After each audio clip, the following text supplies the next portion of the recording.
You can learn a lot about a man by pondering some of his last words. This is especially true if his death is particularly painful and strenuous.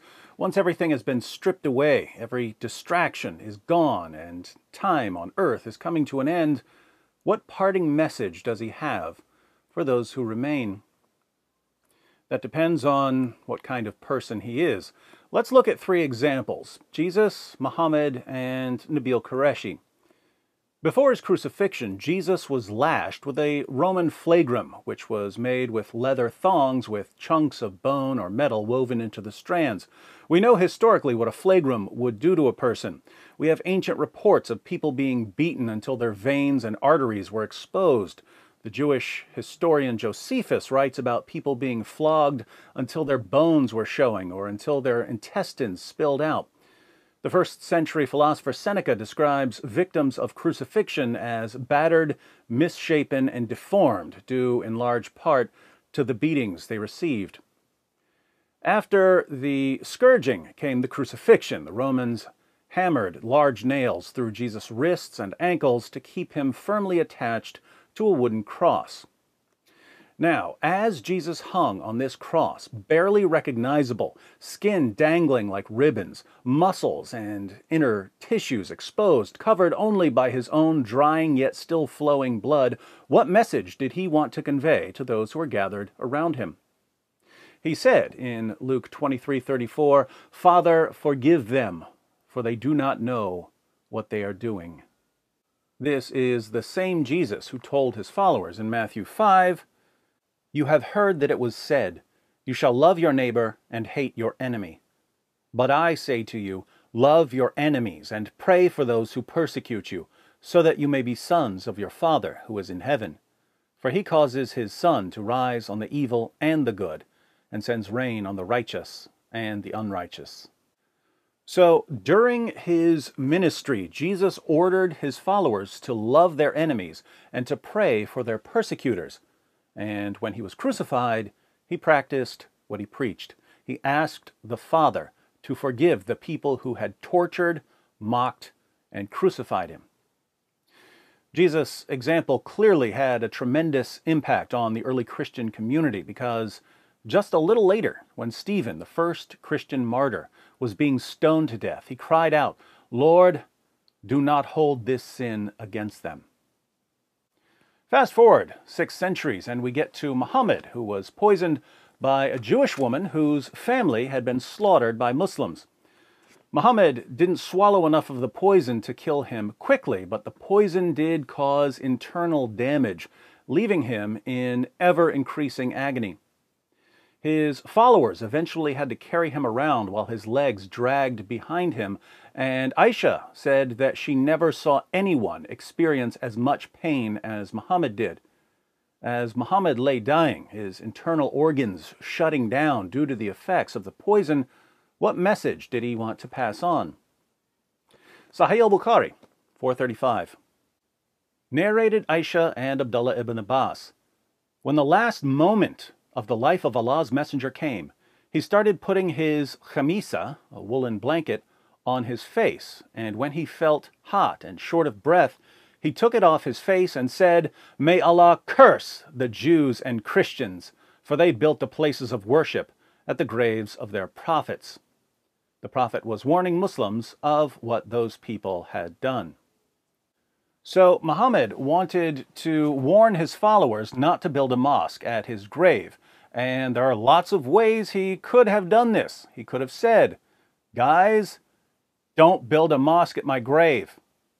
But he decided to make his point by calling down Allah's curse on Jews and Christians. He didn't want Allah to forgive them. He wanted Allah to curse them. Muhammad's dying prayer was for Jews and Christians to be cursed. I should point out here that Islam's second holiest mosque, Al-Masjid al-Nabawi in Medina, is built over Muhammad's grave. So if Jews and Christians are under Allah's curse for building places of worship at the graves of their prophets, Muslims are also under Allah's curse for building a place of worship at the grave of their prophet. Since polytheists and atheists and others were already under Allah's curse, Muhammad on his deathbed, cursed everyone who hadn't already been cursed: Jews, Christians, and even Muslims. If Allah takes Muhammad's final prayers at all seriously, everyone is doomed. Fast forward another 14 centuries, and we have Nabil, a follower of Muhammad, who becomes a follower of Jesus. And we can see the impact Jesus had on Nabil in Nabil's last recorded words. Nabil's internal organs were riddled with cancer. His stomach had been removed. The doctors had given up on him and had stopped feeding him. And he understood that they were just going to keep him heavily drugged until he died. This was his last chance to share something with the world. And what was his concern? He wanted everyone to know something about the God he served. You know, our God is a God of love.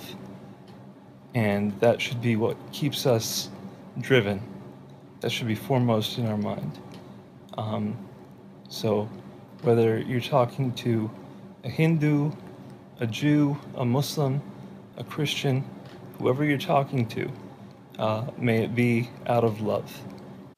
And he wanted people to understand that even though he had been criticizing Islam for years and telling Muslims that they're wrong about God and Jesus, he wasn't doing that out of hatred. He was doing it out of love. He wasn't telling Muslims that Islam is false because he hated them and wanted them to feel bad. He was telling Muslims that Islam is false because he wanted them to know the God of love. And he apologized for times when his love to others wasn't clear.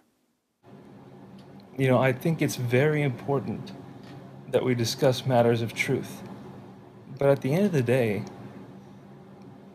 that is supposed to be undergirded by love and by peace.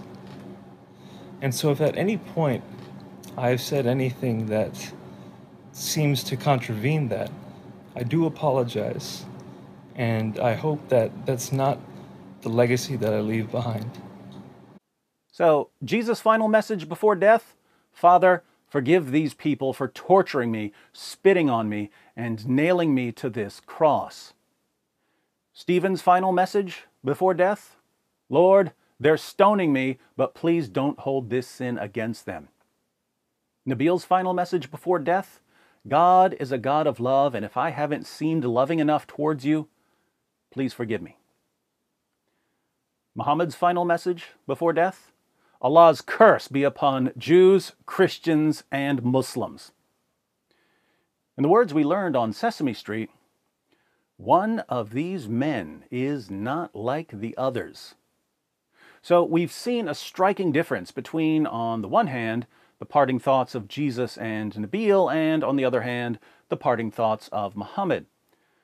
But we may need to do another comparison, because I've seen some Muslims boasting about Nabil's death and insisting that it proves he was cursed by Allah. Notice their obsession with Allah cursing Jews and Christians. I wonder where that came from.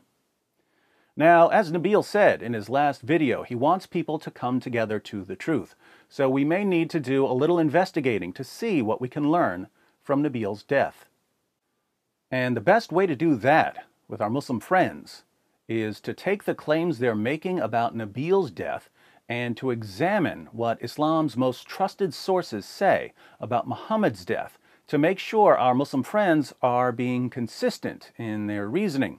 That would be the loving thing to do. So I hereby invite every Muslim in the world to share your thoughts about Nabil's death in the comments section. In return, I'll share two things with you. One, a bunch of information about your prophet that you never knew before because your leaders hide it from you. Unlike your leaders, I love you enough to tell you the truth. And two, some indisputable proof that my loyalty to my friends does not end at death. Once we've gotten Islam's massive consistency problem out of the way, perhaps we can have a more fruitful discussion of what's called the problem of evil, or the problem of suffering. If God exists and is perfect in power, knowledge, and goodness, why do things like stomach cancer happen to people like Nabil? That's one of the most important theological topics in history, and I'm happy to address it. But consistency is crucial for topics like this, and there are lots of Muslims out there who are so busy shouting Allahu Akbar when a Christian dies that they don't realize how utterly illogical they've become. Fortunately, I can help them with their inconsistency by quoting their sources to them. And maybe, as we move forward, we can all learn some things about God, even in the midst of tragedy. Let's talk again soon.